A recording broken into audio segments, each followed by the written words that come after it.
दोस्तों, जब से हमारी पृथ्वी की उत्पत्ति हुई है तब से हमारी इस दुनिया में कई तरह के अजीबोगरीब जीव आए हैं और वातावरण में बदलाव के कारण विलुप्त भी हो गए। आज से करोड़ों साल पहले धरती पर विशालकाय जानवर हुआ करते थे। डायनासोर के बारे में तो लगभग हर इंसान जानता है, लेकिन आज हम आपको एक ऐसे जानवर के बारे में बताएंगे जिसके बारे में शायद ही आप में से किसी ने पहले सुना होगा। इस विशालकाय जानवर को दुनिया का सबसे बड़ा स्तनधारी जीव कहा जाता था। ये आज से करीब 3,70,00,000 साल पहले धरती पर घूमा करते थे। इनका आकार इतना बड़ा हुआ करता था कि आज के समय के विशालकाय गेंडे भी उनके सामने बहुत छोटे लगेंगे।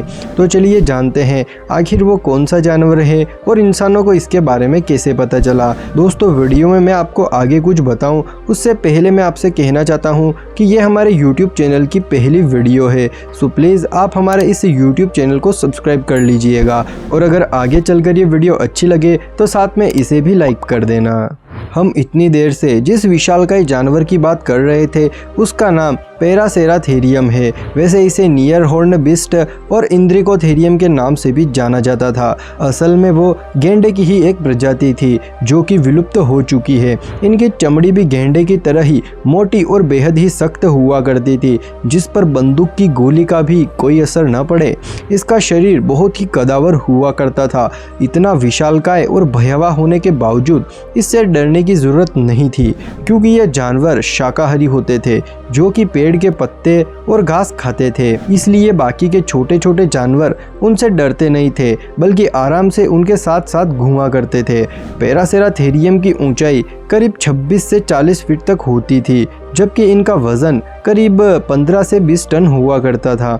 इस जानवर की सबसे खास बात तो ये थी कि इनकी गर्दन जिराफ की ही तरह लंबी हुआ करती थी। हालांकि वैज्ञानिक अभी तक इनके बारे में पूरी तरह से नहीं जान पाए हैं, क्योंकि इस जानवर का पूरा अवशेष अब तक कहीं भी नहीं मिला और इनकी पूंछ का आकार भी अनुमान के तौर पर ही बताया जाता है। वैज्ञानिकों के अनुसार पैरासेराथेरियम की रहनी करनी हाथियों की तरह ही थी। यह जानवर भी छोटे झुंड में रहना पसंद करता था और मादा के साथ सहवास के दौरान दो नर पैरासेराथेरियम आपस में लड़ाई करते थे और जो जीतता था मादा उसके साथ संभोग करती थी। पैरासेराथेरियम हर 2 साल में मादा के साथ संभोग करते थे और इसके बाद मादा एक बच्चे को जन्म देती थी। पैरासेराथेरियम का जीवाश्म सबसे पहले विकी नामक सैनिक ने 1846 ईस्वी में पाकिस्तान के बलूचिस्तान में खोजा था। पैरासेराथेरियम के कुछ अवशेष चीन में मिले तो कुछ अवशेष रूस में भी पाए गए और कुछ अवशेष पश्चिमी क्षेत्रों में भी पाए गए थे। लेकिन सभी देशों के बीच राजकीय संबंध के तनाव के कारण